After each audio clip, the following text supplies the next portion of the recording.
All right, today we are going to read our last week's readings, chapter 18, and then we have chapter 19. Chapter 18 is called Jackrabbits Are Actually Hares.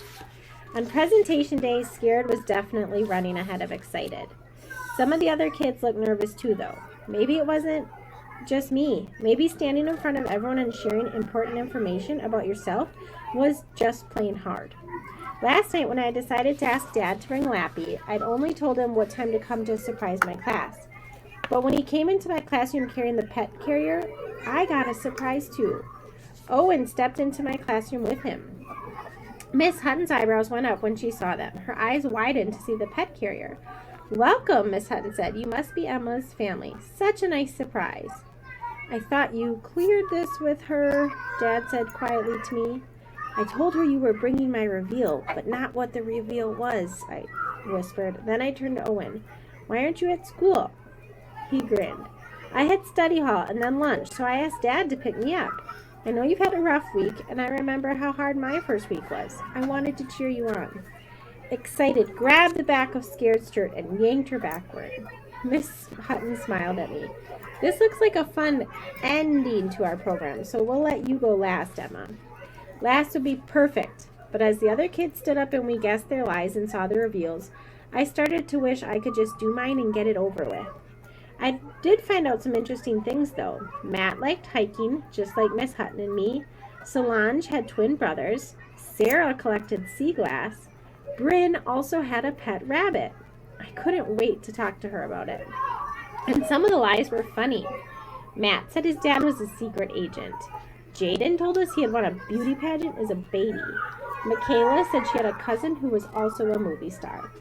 I loved watching the Miss Hutton's fabulous 5th graders bulletin board fill up with photos of my classmates, special people, places, and pets. The table showed off cool objects. Sarah's sea glass collection, the glittery slime that Bryn had sold at a craft fair, and Kara's favorite stuffed animal moose. Everyone had interesting things about them, and I was excited to ask them questions to get to know the other kids better. Even if we didn't become best friends. Regular friends were good too. Our last group is Iris, Leah, Jack, and Emma, Miss Hutton said. Leah and Iris went first. As their part of the video played, Jack's fingers were fluttering his secret wave at his sides. My hands were shaking too, rattling the photo in my hands. I hoped no one would notice, but even if they did, so what? Some other kids had seemed nervous too.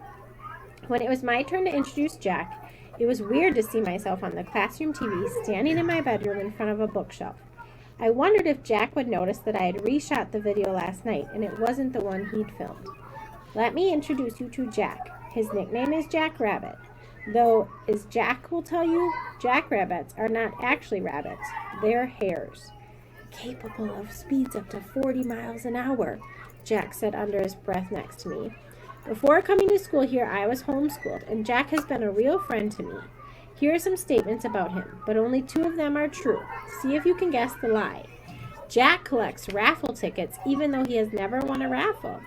Jack built a dinosaur skeleton with 200 Legos. Jack learned to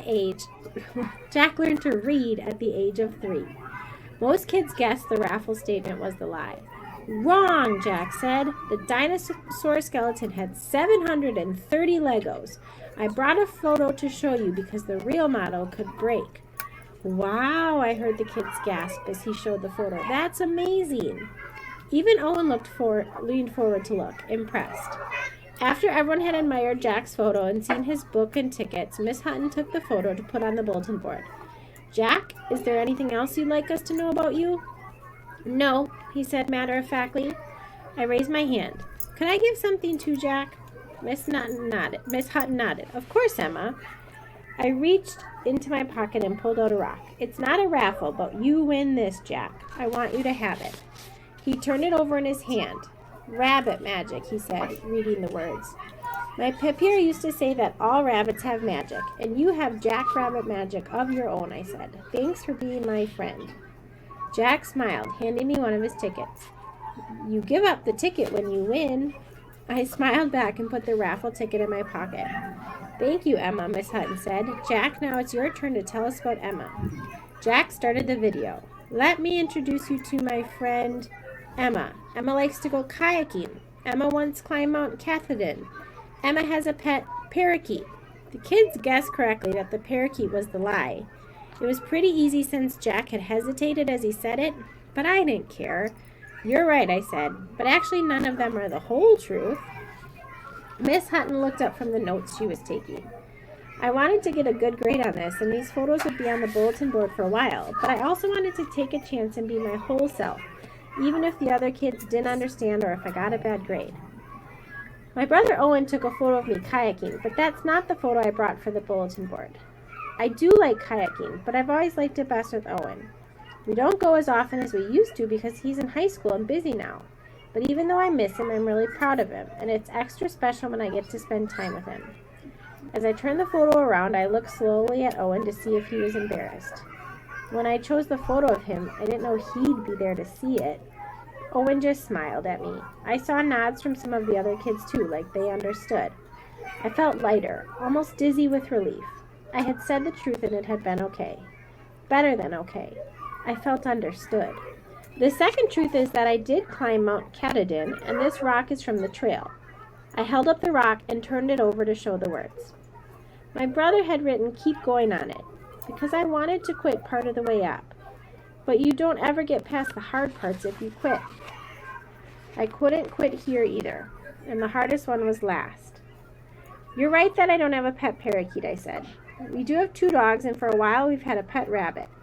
My dad and I rescued him as a stray, and I named him Lappy for the stories that my Pierre used to tell me about a rabbit named Monsieur Lapin. I asked my dad to bring Lappy so you could meet him. I gestured to Dad and to Lappy peeking out of his pet carrier. Yay, Kara said, a bunny! He's adorable, Bryn added. Can we pet him? Lee asked. I nodded, but first I have to tell you the whole truth. I felt my throat filling with emotion. I pushed ahead anyway, hoping I could finish before the tears started. I said he was our pet for a while, because I just found out there were some signs up in town about a missing rabbit. I heard a gasp from the other kids. Owen and Dad exchanged confused looks. My brother helped me get the family's phone number. My voice was really shaky now.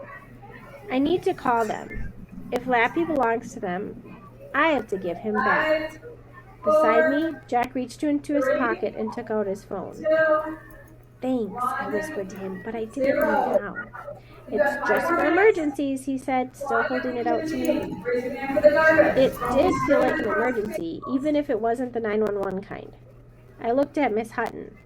Could I call? It would be great to get this over with. She nodded. We're all worried with you. Do you want to practice first? Actually, Jack helped me make cue cards, so I think I'm ready. I got the phone number and cue cards from the back of my assignment notebook. Dad came over beside me. I'm sorry, Em. Me too, I replied, but I promised you I'd give him back if we found his family, and it's like the wild animals you bring home. Even if you wish you could keep them, they need to go back where they belong. The other kids circled around me. I couldn't believe how concerned they all looked. Everyone, cross your fingers, Matt said. Seeing them all cross their fingers, even Iris, gave me some extra courage. Jack held the cue cards so I could read them. Owen put his arm around me as I called the number and pushed the button for speakerphone so everyone could hear. Waiting, my eyes went to the bulletin board full of everyone's special photos. Miss Hutton had already put up the photo of Owen and me kayaking. Seeing my photo, surrounded by everyone else's, made me smile. For the first time, I felt like I could actually belong here. Hello, a woman answered.